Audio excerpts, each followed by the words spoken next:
Okay, I've been meaning to do episode 2 for a while, and it hasn't happened until now. So anyway, today we're talking about my seeds that I'm using, as opposed to the ones that were being sent up to Tohoku. And so these are alfalfa seeds, and they're really tiny. And when you have a garden, you've got some plants that take nitrogen from the soil and some plants that put nitrogen into the soil, and certain plants work together that way in a synergistic manner to make them grow better as a set. Like sometimes you can do companion planting of 2 things, sometimes multiple things, but since this is able to go in and be harvested at various stages, either for consumption, like sprouts people sometimes consume just as they are in salads. When it's bigger, some people make alfalfa tea. I've heard it's good for you. I haven't tried it. Haven't really had much interest since I'm not much of a tea person. But a lot of farmers also use it for feed. However, if you're not going to use it for food, you can still use it as what's called green manure to put into the soil and turn back into the soil. So even if it's taking up space when you want to plant something where it is, if you've used it to prepare the soil with nitrogen, you can just turn it back into the soil. It works as green manure, and you can then grow stuff up from there, and that works out quite nicely. And yes, so a couple other things that tend to contribute to nitrogen in the soil are peas. And this is a nice big bag of snap peas I grabbed because I love snap peas. Peas were not meant to be eaten cooked. They're meant to be eaten raw. And I don't like them cooked. That kind of wrecks them. So I like to eat them raw and dip them in cream cheese. So they're really good stuff. And then, of course, beans also put nitrogen in the soil. I have both pole beans and pole beans and bush beans here. Oh yeah, the alfalfa seeds, I'm not sure the name of the company. Nakahara is the company that these are from. I just got them at a regular home center, and these I also got at a home center, and I'm not entirely sure what the name of the company is. My kanji reading is kind of limited. But anyway, got these in Japan here. These are also from Japan. These are from Tohoku Seeds. I got them at the organic store. And yes, for nitrogen contributors. And one thing that's nice is they've made the bush beans purple and the pole beans are pink. And that, as far as the seeds go, which means that if they dump out in your bag or your box due to the fact that these are not designed to seal up again after you open them, which is annoying, and very common among the seeds I've encountered here in Japan. At least you can find them again. And some of you may have heard of 3 sisters, some of you may not have. But for companion planting, one of the most popular, well-known combinations would be that you plant corn in the soil, and then you plant either peas or beans to grow with the corn and climb up the corn stalks. And then you plant some squash to go with it. And you can also get away with putting melon there if you want. So I'm going to be growing squash and melon and stuff like that together. And then it's good to have a few things that are friendly with just about anything, and that's so that you can separate the ones that get along from the ones that fight. And so I grabbed some spinach the other day. Wasn't originally planning to grow spinach, but figured, well, got strawberries and cauliflower close together, spinach. And I may need to separate some other things with spinach as well. So spinach is useful because it gets along with lots of stuff. And then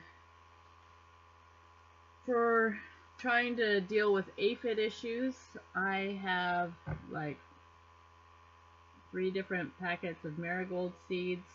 This one's finished, and so I got this at one shop, and then because I was out of those, I went to a different home center and grabbed these.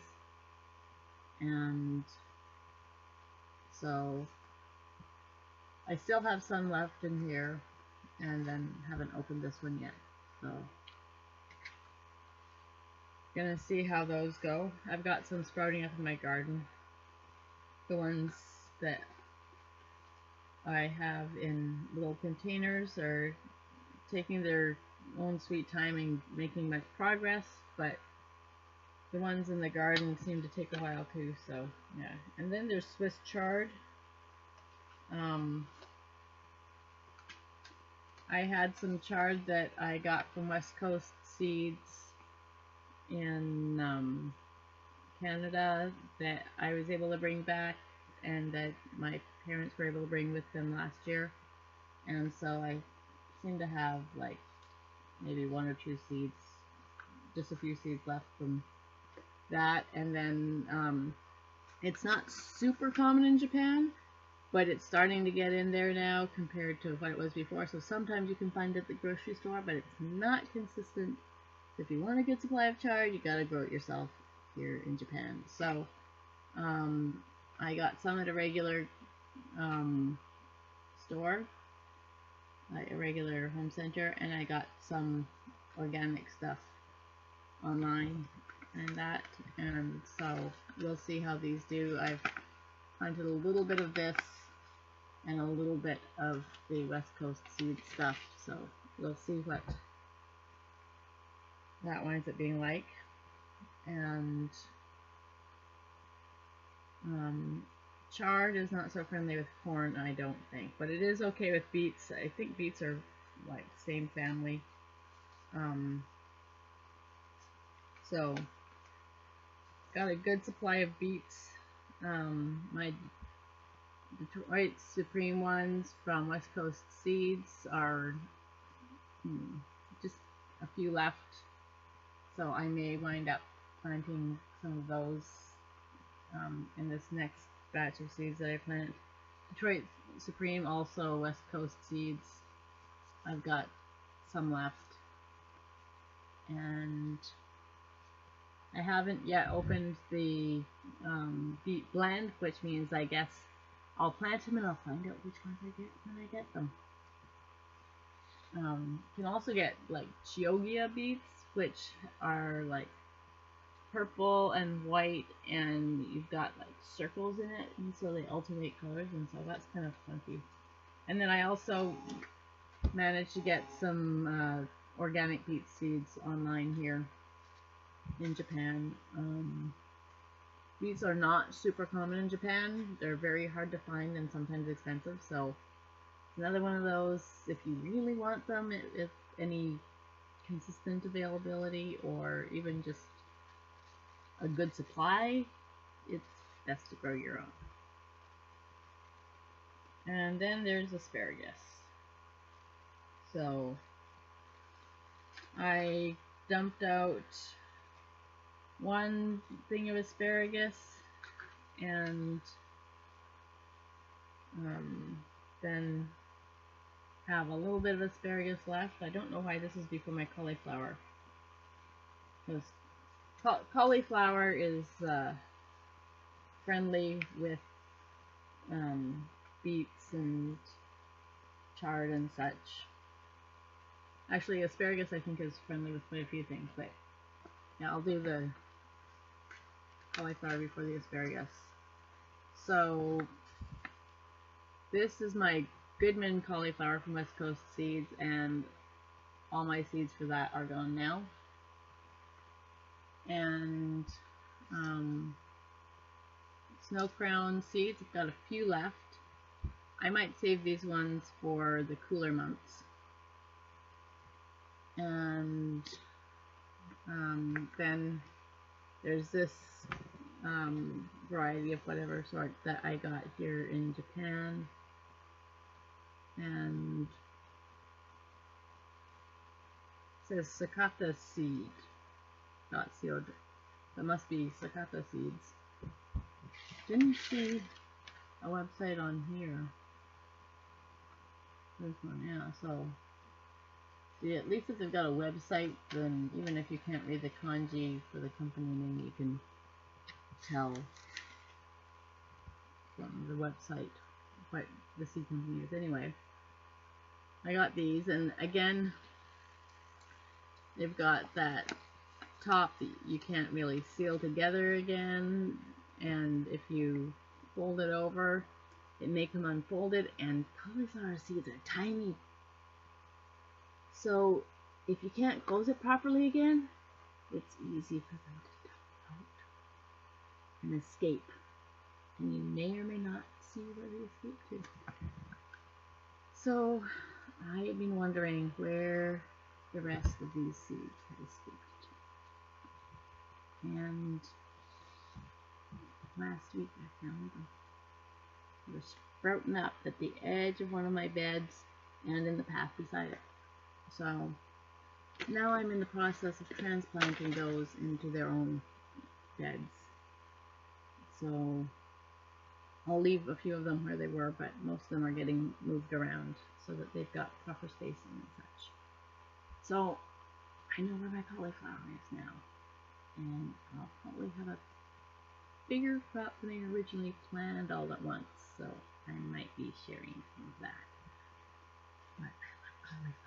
That's another one of those things that's like not consistent here, but seasonal and sometimes really expensive. And so if you want to have cauliflower reasonable, grow it. And so yeah, what does it say about a person that my comfort foods are beets, cauliflower, and Swiss chard? Not typical, but and so asparagus. I dumped a bunch of asparagus seeds in a spot beside some of my tomatoes, and that because they're a good companion plant with tomatoes, not to mention with a lot of other things. And it seemed to be taking a long time, and I hadn't found them coming up at all. And then I think it was 2 days ago or something like that, I'm watering my plants and I'm like, what the heck are those? Because keep in mind, I'm not a plant specialist when it comes to growing stuff, and I haven't actually planted my own garden since the mid-80s. So there are certain things that I don't really know what they look like when they're small. I know what they look like when there's like actual fruit of the plant coming off of them. It's like, oh well, I eat that. I know what that is.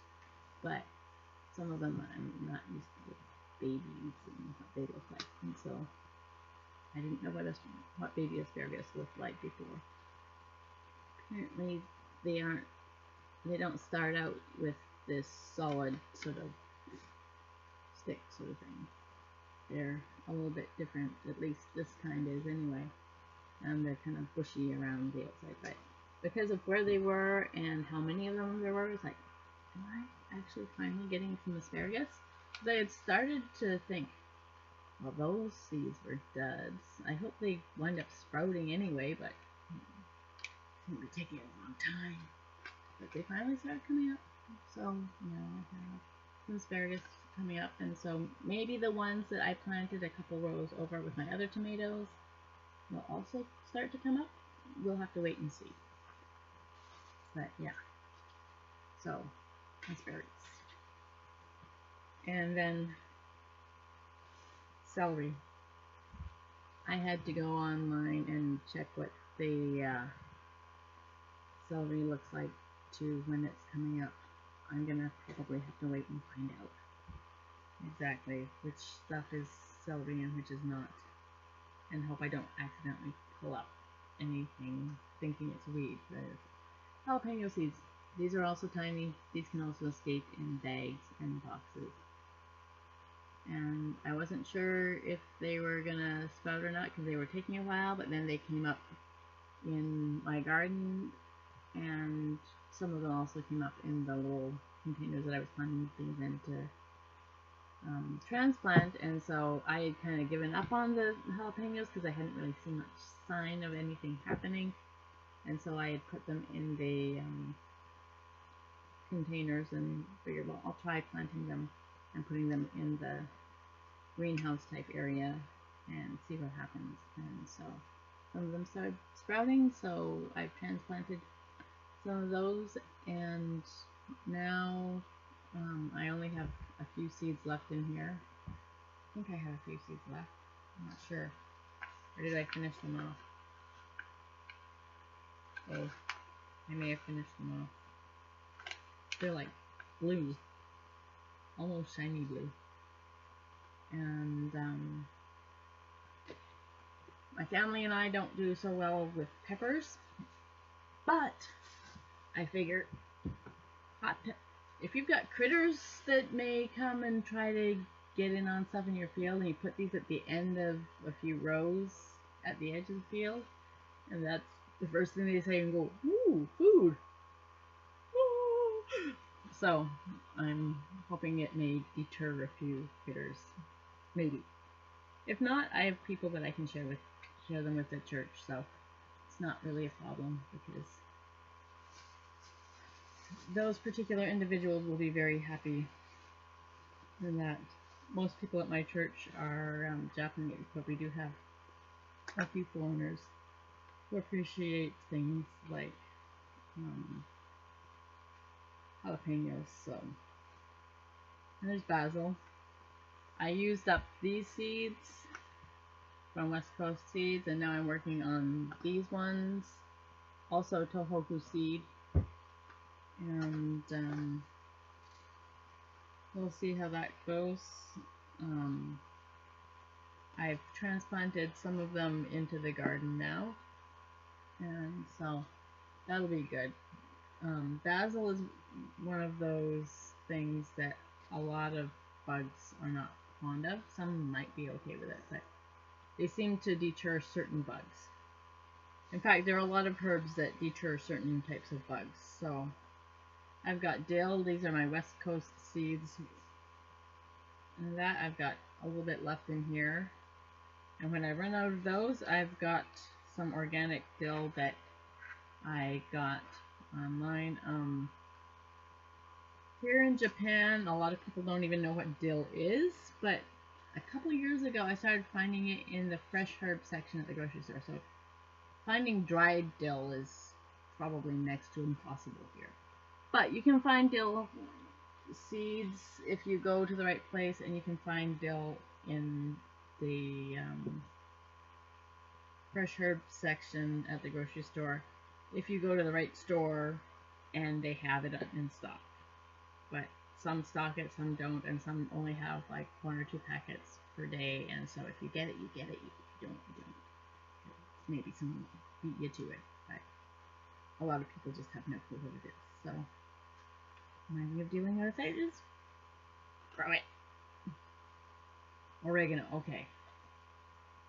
Oregano is one of those things that I had a hard time finding. I looked in stores. I found some oregano seedlings, but I couldn't find any oregano seeds in any store.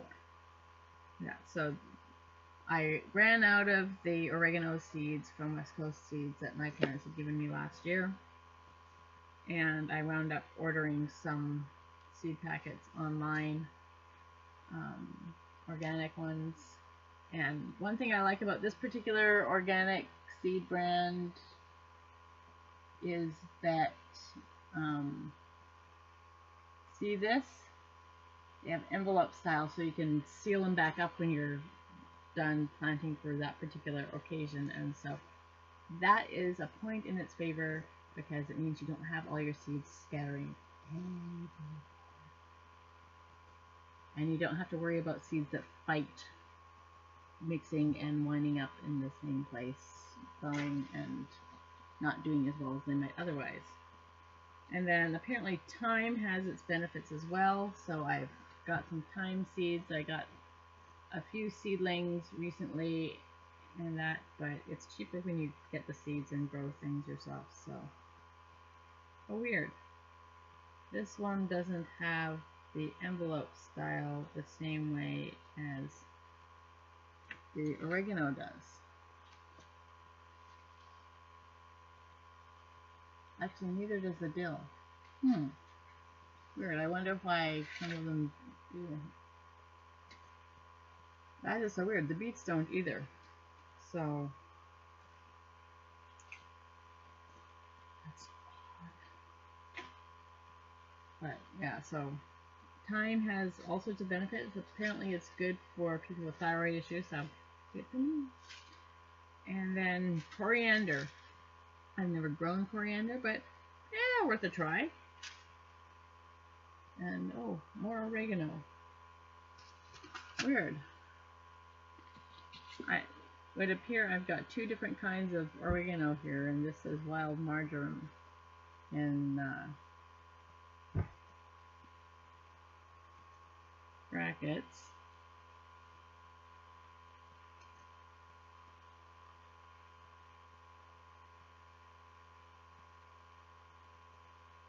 And this seems to be Greek oregano.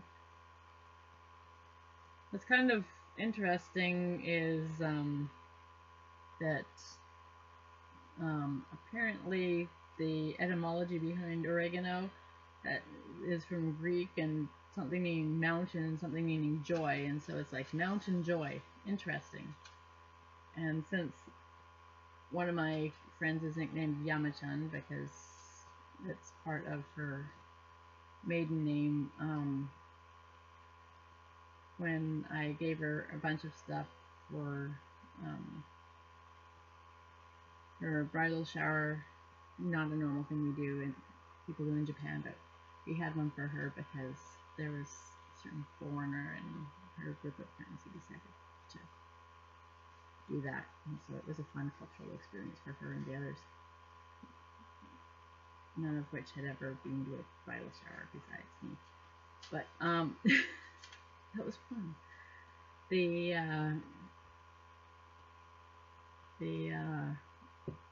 concept of that, when I was doing some research for her about certain health benefits of some different kinds of food, like, hey, this is kind of a fun herb for you to be using, seeing as, you know, your nickname is Yamachan, and you were doing a gospel solo about joy, so that's kind of fun. But yeah, anyway, mountain joy, kind of fun stuff, and she loves Italian food, so that just kind of works well. Anyway, those are my seeds. We'll see what happens. Now I need to go back out to the field in a little while and do some work and plant a few more things in little containers and plant spinach directly into the ground, because apparently it doesn't transplant well. So I'll put that in the ground and see what happens. Anyway, goodbye for now, and that's this time's Raspberry Ruth episode with my adventures in horticulture.